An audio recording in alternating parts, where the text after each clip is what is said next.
안녕하십니까. 국민의당 경남 최연소 후보 이재환입니다. 성산구 유권자 여러분, 요즘 안녕들 하십니까? 저는 이번 총선에서 연애와 결혼, 출산을 포기해야 되는 삼포 세대이자 오늘 또 영혼 없이 일자리를 찾아 전전하는 청년 세대의 한 사람으로서 이런 암담한 현실에서 청년들의 희망을 대변하고자 출마를 하게 되었습니다. 저희 사는 것이 정말 심각합니다. 여러분들도 다 아실 거라 봅니다. 12.5%에 달하는 청년 실업률, OECD 국가에서 꼴찌 노인 빈곤율과 자살률, 정말 참담합니다. 이런 상황에서 희망을 가지는 것조차 겁이 납니다. 그래서 저는 희망의 정치를 하고 싶어 출마를 하게 되었습니다. 희망의 정치는 국민을 속이거나 배신하는 정치가 아니라 특권과 반칙, 꼼수의 정치가 아니라 사회적 약자와 소외계층을 감싸주고 아이들과 청년의 미래를 열어주는 노년의 행복을 주는 정치가 희망의 정치입니다. 먼저 두 후보님께 여쭙고 싶습니다. 후보님들의 공약을 보면 제가 사회에 불만을 가지지 않아도 되고 희망을 가지지 않으면 변명이라고 생각할 정도밖에 안 됩니다. 공약 내용 정말 다 좋습니다. 근데 왜 저희 일반 사람들이 사는 것은 이렇게 힘이 든지 모르겠습니다. 만약 저보다 어른들인 두 분께서 세운 공약이 다 지켜졌다면 이 자리에 저는 앉아있지 않았을 겁니다. 36년 동안 명함을 받던 입장에서 얼마나 답답했으면 나왔겠습니까? 평범한 서민이 얼마나 답답했으면 나왔겠습니까? 그 심정 한번 생각해 주셨으면 하고요. 두 후보께 질문을 하나씩 하겠습니다. 먼저 강기훈 후보께 먼저 질문을 드리겠습니다. 직장 어린이집을 확대한다고 하셨는데 지금 현재 정부에서 누리가정 분담금을 지원하지 않겠다는 것에 대해서 어떻게 생각하시는지 여쭙고 싶고요. 그리고 아까 무상급식 이야기를 하셨는데 친묵도 잘못된 겁니다. 만약에 정말 무상급식이 잘못됐다 생각하셨다면 자신의 소신대로 하는 것이 정치라고 봅니다.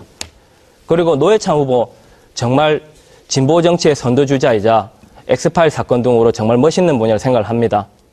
하지만 무상급식 홍준표 방지법에서 무상급식이라 얘기하셨는데 그때는 저희가 한참 경남에서 무상급식 반대를 이야기할 때 어디에 계셨습니까?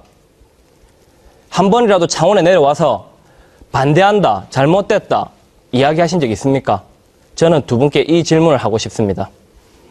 네, 먼저 강기훈 후보 답변하세요. 먼저 직장 어린이집 관련해서는 지금 현재 직장 어린이집이 운영이 잘못되고 있습니다.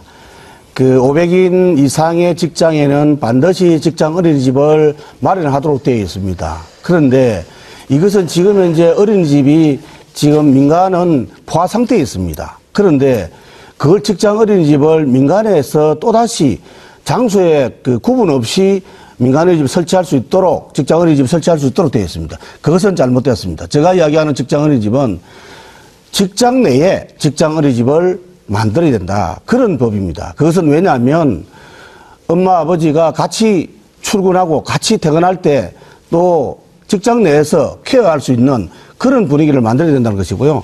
지금 이재환 후보께서 이야기한 무상급식, 저는 무상급식에 대해서는 지방자치단체의 고유 사무이기 때문에 이것을 국회가 관여할 수 없다는 그런 조항 때문에 물밑에서 작업했습니다. 도지사를 5번 만나고 교육감을 5번 만나고 또 도의회 의장을 만났습니다. 그렇게 해서 사실 이 발단은요, 우리 양질의 급식을 아이들에게 먹이자는 것입니다. 그래서 그것을 감사를 받아라, 감사를 못 받겠다, 여기에서 출발이 됐거든요. 지금 이제 도조례로 감사를 할 수 있게 되었습니다. 그래서 제가 지사님께 감사를 받아들일 수, 조례로 감사를 할 수 있게 되었으니까 지원해야 됩니다. 이래서 지금 440억이 지원되었습니다.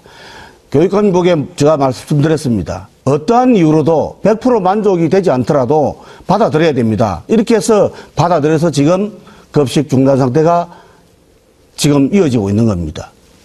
네. 이어서 노회찬 후보 답변해 주시기 바랍니다. 네, 이재한 후보님 질문 고맙습니다. 홍준표 방지법을 냈다고 하는데 무상급식 중단 조치가 이루어졌을 때 노회찬은 어디서 뭘 했느냐라고 이렇게 질문을 하셨습니다.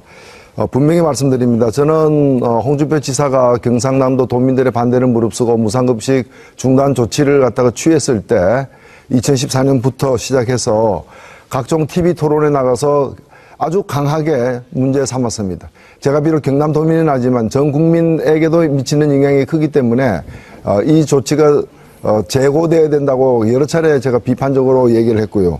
그리고 한 번에 100만 명씩 듣는 노유진 정치 카페에서도 수차례 이런 홍준표 지사의 오만과 독선에 대해서 비판을 하고 즉각 시정하도록 요구한 바가 있습니다.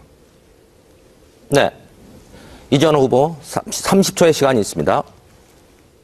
두 분의 답변을 잘 들었습니다만 저한테는 와닿지가 않습니다.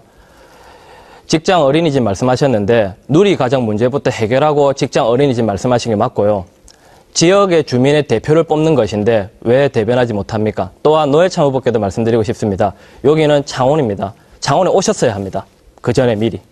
우리나라는 국회의원에게 주는 혜택이 상당히 많다는 지적이 많습니다. 높은 연봉과 연금 그리고 많은 비서진이 있습니다. 선진국에 비해서 너무 과하다는 지적이 많이 있는데 국회의원이 받는 특혜 어느 정도가 적절하다고 보십니까? 국회의원이 일을 잘하면 당연히 특혜 많이 받아야겠죠. 1년에 국회의원 1인당 14억의 세비가 들어가는 것으로 알고 있습니다. 근데 제가 지금까지 본 어른들의 모습으로서는 1억 4천도 아깝습니다. 왜? 매일 싸우고 비난하고 험담하고 저희 같은 서민에 대해서는 관심이 전혀 없고 이념가 정책 대립만 하는 양당 사이에서 맨날 싸우는 분들한테 꼭 돈을 줘야 되는지 지원을 해야 되는지 잘 모르겠습니다. 저는 먼저 우리한테 찾아와서 들으려고 하신 분이 없기 때문에 제가 보기에는 지금 현재 특혜는 굉장히 많이 준다라고 보고요. 정말 일만 잘한다 하시면은 지금의 특혜가 아니라 그 이상도 줘야겠죠. 하지만 지금은 조금 아닌 것 같습니다. 그리고 또 국회의원들의 특권을 남용하는 경우도 너무 많기 때문에 지금은 아니라고 생각합니다. 특혜를 많이 줄였으면 줄였지 늘려서는 안 된다 생각합니다.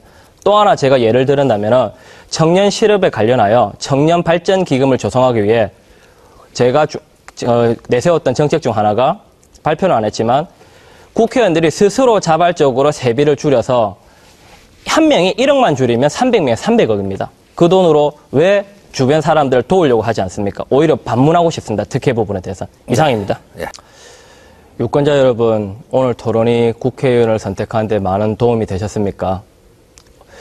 오늘 또 저는 두 분이 싸우는 모습을 봤습니다. 자라나는 제가 봤을 때 잘 배운 것 같습니다. 저는 긍정적인 사고와 희망이 듣고 싶은 거지 분쟁과 대립은 아닙니다. 오늘 이 자리를 빌어 추가 공약을 하나 발표하겠습니다. 그 이유는 노인분들과 대화를 하면서 공동간병인 제도가 좀 필요하다는 것이었습니다. 공동간병인 제도를 전면 시행 확대하여 개인 간병인이 할 수 없는 부분을 국가가 부담하여 적어도 저소득층이 의료 부분, 간병인 부분에서도 벗어날 수 있도록 돕도록 하겠습니다. 그리고 또 하나, 노인 성자활센터를 건립을 추진하겠습니다.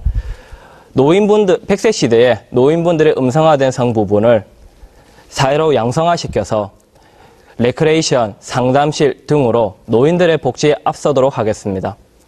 그리고 마지막으로 하고 싶은 이야기가 있습니다. 유세 차량도 없고 선거 사무원도 없고 혼자 발로 뛰는 저를 보고 서민은 정치하면 안 된답니다. 서민이 정치를 하면 안 되는 이유가 있습니까?